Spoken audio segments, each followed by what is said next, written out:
baax a baax ak suñuy téléspectateurs yi télé un plateau très masculin. Voilà. Il faut le dire. Non déplaise à certains, l'image de El Hadji Malick, mais bon, on va se contenter de ça. Voilà. Et le réveil a été difficile pour moi. Pour ma jóg ci lal bi xalaat ni Cheikh mooy présenté rek métti woon. Et là, tu vas supporter, hein. C'est pas encore fini. En plus. C'est pas encore fini. Manger du poulet. Voilà. Ouais, il aime les poulets, hein, mais taille du poulet amul de ça. On nous a déplumé là. On nous a déplumé là, Charles. du lekk yàpp bu xonq. Viande blanche. Viande de volaille surtout. Ginaar gu ñu roof yooyu lakk ko da koo bëgg. Taille boobu dibiteri yi amatuñu ginaar. ñoom pigeon bi ñoom pigeon yooyu da koo bëgg. C'est bien, merci Malick. Bon, Charles, on va parler d'un sujet qui fait moins rire quand même. Ouais. Pas du tout rire muy jigéen ñi nga xam ne jamono ji nemmeeku nañ ñu leen di faat fii ci réew mi yu bari na lool. Bés boo yeewoo dégg ni faat nañu xale bu jigéen faat nañu soxna faat nañu rakk faat nañu yaay faat nañu doom lan nañu def ba yegg si fii. axe du mal bi dafa mel ni fi mu ne ci jigéen ñi la jëm di rey rek di siif. waaw doy na waar c'est vrai question bi nga ko posé ak lu nga xamante ne depuis janvier daaw ak daaw tigé mais surtout bu mu xoolee cette année depuis janvier lu ñuy wax ni jar na nit ñi taxaw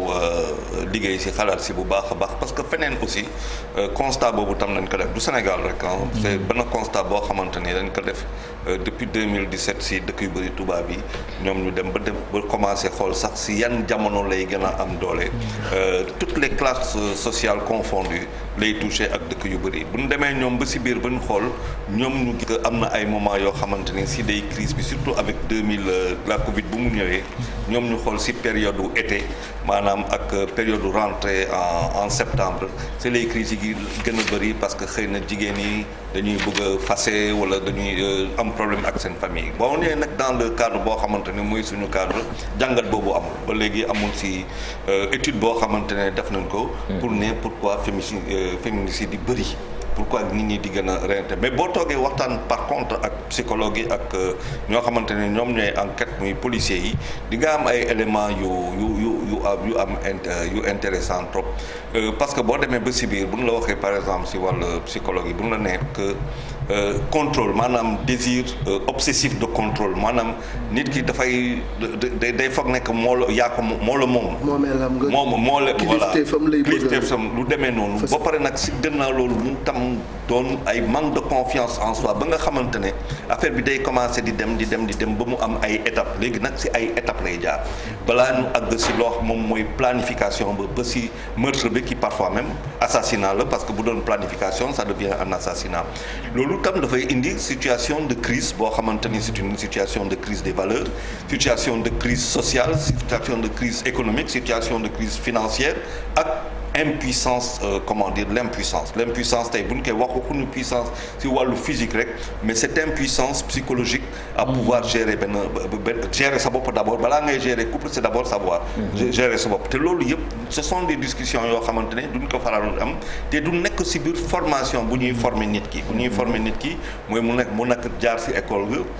wala mu jaar ci université ba doon koo xamante ne lu muy doon dafa am lu ñuy dugal ci moom ba mu foog ne que tout est obsède donc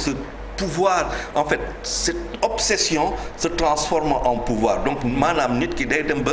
foog ne qu'au début il est dans un cadre de protection lu muy wax bu bëri jigéen da nga koy protéger mais day dem ba protection bi nekk oppression donc de transformation bi day kii de plus en plus nag xuloo yi di am saaga yi di bëri wax yi di bëri de plus en plus koo xamante ne contrôle bi mu ngi wàññeeku maanaam son pouvoir mu ngi wàññeeku loolu mooy indi après ñu àgg ci ay situation extrême te manque de contrôle boo xoolee kër fan moo gën a sûr bu dul sa kër fan moo gën a sûr bu dul sa kër moo gën a sûr te souvent foofu lay xewee te foofu lay xewee donc pourquoi loolu di fa xew mais parce que le contrôle n'est pas là te yow boo meree nit bu meree nekk ci ba nekkatul c'est là que l'extrême peut arriver te extrême bi bu arriver terrible arrive l'assassinat et pourtant soo xoolee ba ci biir lu ci ëpp c'est le sexe qui est mais la sexualité qui est derrière parce que souvent mën na nekk diggante jëkkër ak jabar mën na nekk tamit ñoo xamee ni dañuy entretenir juste une relation amoureuse ngeen dem dara xew ci biir jalousie dugg ci biir wala comme cas bi amoon xaw ma benn université fii benn xale boo xamee ni dafa ëmb mu bëgg ko yàqaloo biiram mu bañ mu faat ko mais loolu quand même foog ñu jóg ci tamit xool pourquoi est-ce que motif yooyu di tax góor ñi di rey jigéen ñi. De l'amour au crime, ça, mais vraiment c'est extraordinaire ce qui se passe. Wow, ce n'est pas prévu. Comment se fait-il que loolu tax mooy indi d'ailleurs que parfois di nga gis violence conjugale mais femmes yi du ñu dénoncer parce que dafa metti maanaam nga dénoncer koo xamante ne da nga ko bëgg ñi ñoo mënote ko yóbbu ko devant toi devant ay doom loolu tax lu bëri nit ñi du ñu wax seen violence conjugale lu muy demee mais la faillite personnelle maanaam nit ki faillite googu nga xam ne yor na ko moo koy indi si situation googu loolu dafay day dugg si biir sa formation. te formation du physique rek y a une formation aussi psychologique boo xamante ne accompagnement nit ki yan Sénégalais yan nit lu ñu yar alors tey bu ñu toogee si jamono boo xamante ne atam moo am la révolution digitale qui est là où on se rend compte de plus en plus que dafay participer si loo xamante ne est-ce que moom moo tax nit ñi di séparer wala nit ñi li ñuy def te muy feeñ ci kaw mooy tax ba nga demee ba nga xamante ne sa téléphone portable sa jigéen du ko sa soxna du ko laal wala yow sa maanaam soxna bi du nangul jëkkër bi ko et pourtant ils se sont mariés pour le meilleur et le pire loolu ñu waxante comment se fait-il que mën nañ tàkk te kan mën a xool sa portable keneen kii est-ce que loolu propriété googu demande c'est un téléphone bi donc il y a des questions qui se posent mais lu ñu mën a gën a jàpp mooy que mu ngi mel na loo xamante ne benn psychologue moo ko wax boo jëlee ñaari xeer nga teg ko fii boo ñëwoon ay centaines de ay siècles après boo ñëwee deux rochers tu trouveras des cailloux parce que érosion dafa am donc l'érosion dans un couple il y a l'érosion. Okay. Le phénomène de l'érosion. Mais Charles, est-ce que les hommes sont malades? Bon, pas les hommes, mais des hommes parmi les hommes. Parce que am na yenn actes yoo xam ne ni. Mais moi je suis man suma gis-gis mooy que nous les hommes sénégalais nous sommes malades. kooku man suma gis-gis parce que dafa am loo xamante ne pour man dafa boo ko teelul xam te boo ko teelul satisfaire. boo ko teelul xam teeloo ko satisfaire boo ko war a découvrir da lay poser problème. mais naka nga koy xamee naka nga koy xamee pour faju déjà. waaw d'abord première chose mooy la puissance elle n'est pas forcément c'est vrai que il y a la puissance physique loo xam ne moom la ñuy xaar ci góor mais il y a la puissance intellectuelle daal la puissance psychologique dafa doon loo xamante ne dañ koy tabax ci nit ki te loolu ci biir kër ga lay commencer nit ki da nga koy tabax teel ko gis teel ko xam lu ngay dugal ci biir parce que mu mel nga sàkku nga am loo siy dugal et puis après arrive loo xamante ni ce que tu ne dois pas faire fii dañ lay wax loo warul def duñ la wax loo xamante ni da nga ko war a découvrir ba yow nga xam loo xamante ni yoon daf la ko tere parce que tout ce que la loi ne t'interdit pas tu te l'autorises donc ñun dañu am benn objection de conscience boo xamante ne daf fi nekk alors que la perversion est derrière donc nit ñi dañuy toog ñu lay wax loo warul def mais kenn waxul loo xamante ne yoon ba nga war a jël pour que yow nga mën a tirer sa expérience bopp problème de libido fii quand on parle par exemple quand on parle de sexe mais la première chose nit ñi dañ la koy wax dañ koy ëmb c'est tabou mais donc consommation aussi drogue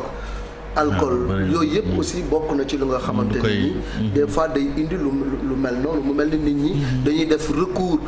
di tux yamba wala di jël yenn drogue yi pour fàtte les problèmes de la vie ba finalement voilà benn jour ñu disjoncté mais xam nga loolu dafa war a étayer da nga ko war a étayer ci ay études loolu tax ma ne la ñun defaguñu étude tubaab yi ñoom ñu ngi xool phénomène bi effectivement mu ngi gën a am maanaa ñoom ñu ngi koy xool ñun dañu war a toog di étudier quand on va ba nga xamante ne à l'étranger dégg nañ souvent ay sénégalais souvent lay xew à l'étranger fii mu xew ñu dem xool ñooñu est-ce que déjà dañuy consommer drogue est-ce que déjà bon ñu def étude ñu xool yan tranche d'âge la ñu xool mariage bi ba fan la dem il y a loo xamante ne c'est une rupture boo xamante ne day intervenir ci nit ki parce que il y a un affaissement social il y a un affaissement personnel pourquoi ñu arrivé ci kaw loolu kooku ça relève de la sociologie li problème yi ñu gis fi yëpp jigéen ñi ñu rey ñi yëpp on n'a pas parlé de problème de drogue souvent couple la yoo xamee ni dañuy ñëw c'est que man foofu laa doon bëgg a rebondir li nga wax ni les hommes sont malades man dama koy yaatal dama ci yokk c'est la société qui est malade parce que dañu amoon ay kuréel ay pàcc yoo xam ni seen cër moo doon tabax nit pour mu nite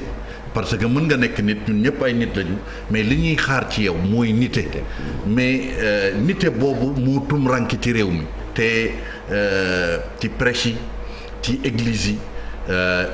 maanaam les hommes religieux ñi ngi koy wax te dañ leen a déggul kenn ñi ngi leen tànkamlu même ñoom Youssou Ndour woy nañ ko ci morceau bi mu woy ci violence yi ñuy def jigéen bàyyi leen dóor jigéen affaire yooyu mais nit ñi ñi ngi koy wax mais kenn da leen déglugul xam nga lu tax dégluwuñ leen parce que tout simplement dafa am ay pàcc yoo xam ni loolu moo leen taxoon jóg ñooñu ñoo fayit ci daara yi léegi da nga fay dem boo koy dégg fa la ëppee te loolu kenn contrôlé wu ko boo demee ci école yi nga xam ni école da doon tabax nit mu nite fa la ëppee nga dem ci même ba ci fii di nit ñi di duggee néegu góor muy ci lël yeeg yëpp donc je pense que comme li nga wax delluwaat ci famille yi ñu tabax ñu nite mais bu fekkee violence bi ci famille bi la njëkkee bon boo génnee rek musiba. waaw bon dans les familles il y a loolu tax ma ne la ñun duñu liggéeyuñu loolu defuñu ay études defuñu ay enquêtes dugg approfondi dugg si ay famille xool quels sont les drames yoo xamante ne si biir famille lay am te nit ñi duñ ko wax ak yu demee noonu nous on ne travaille pas peut-être que tam bu amee ça n'a pas été dit wala buñ ko waxee buñ ko wax tam ñooñu liggéeyuñu si ba nit ñi am tey ay éléments de réponse pour un kii quand même scientifique ñu jóge si kaw loolu am loo xamante ne day dépasser lu suma xalaat parce que ci biir lii il y a le sociologue il y a le psychologue il y a la police il y a la gendarmerie il y a les enquêteurs yu demee noonu il y a les médecins il y a benn loo xamante ni lu bëri moo siy dugg te loolu liggéey bu scientifique la mais dafa am loo xamante ne dafa am importance si biir formation nit ki mooy que jusqu'à ses 12 ans à partir de ses 12 ans et après à partir de ces 12 ans mooy que foofu dafa am à partir de 12 ans et après il y a des hormones qui commencent à intervenir mu nekk ci jigéen ñi wala mu nekk ci góor yi dafa am loo xamante ne da koy dundal léegi dañuy dugg ci loo xamante ne nag foofu la waxtaan war a am foofu lañ commencé war a tabax nit ki ba pare am lu muy dugal ci moom ak loo xamante ne dafa am solo muy dans la psychologie parce que nit ki pulsion mun na ko am mais mun na ko refouler pulsion mun na ko freiner pulsion mun na am mu bañ ko téye alors boo demee si yeneen dëkk yi par exemple dëkk tubaab yi da ngay dem chaque fois da ngay boo seetaanee seen film sax il est allé voir le psychologue dañuy am psychologue fii boo wax psychologue daanaka dañu ne kii daa dof c'est-à-dire xamuñu sax loolu le rôle important d'un psychologue dans la vie d'un individu, le rôle important d'un psychologue dans une société, dans une entreprise. Parce que même au niveau des ressources humaines, c'est de la haute psychologie loo xamante ne dañ koy def pour mën a jël si nit ki tirer le maximum. Parce que nit ki day taxaw tous les jours day jóg. mais lu ko tax a jóg est-ce que c'est mécanique seulement wala il y a une volonté boo xamante ne affirmée qui relève de sa psychologie. te loolu dafa doon am na leneen Charles aussi parce que en général vie de couple bu ñu demee ba egg ci assassinat am na lu ko jiitu. lu nga xamante ni nii xëy na dañ ko bayal ba mu egg ci extrême boobu. parce que couple bu nga xam ni tout le temps tojante bopp saagante ak xeex bu dul jeex ñuy bàyyi. fiiraange gu metti ñuy bàyyi muy dem ba egg ci lii. aussi dafa mel ni société bi am na fayit. waaw dafa am fayit mais nit ki dala koy wan tout le temps. par exemple koo xamante ne day passer son temps di wax si lu bon si soxnaam bu mu fase. te kooku nekku fi muy wax lu bon yow bi nekk jabaram na nga xalaat que yow damay mën na ko wax. dafa am ce sentiment de possession mooy que par exemple nit koo xamante ne day jël ay cadeau di la ko jox yooyu yëpp ay études la yoo xamante ne nit ñi dañ ko def di la couvrir ay cadeau pourquoi mu lay couvrir bés bu nekk ay cadeau mais plus mu lay jox ay cadeau plus mu lay priver de ta liberté mooy maanaam booy génn chauffeur bi moo lay yóbbu.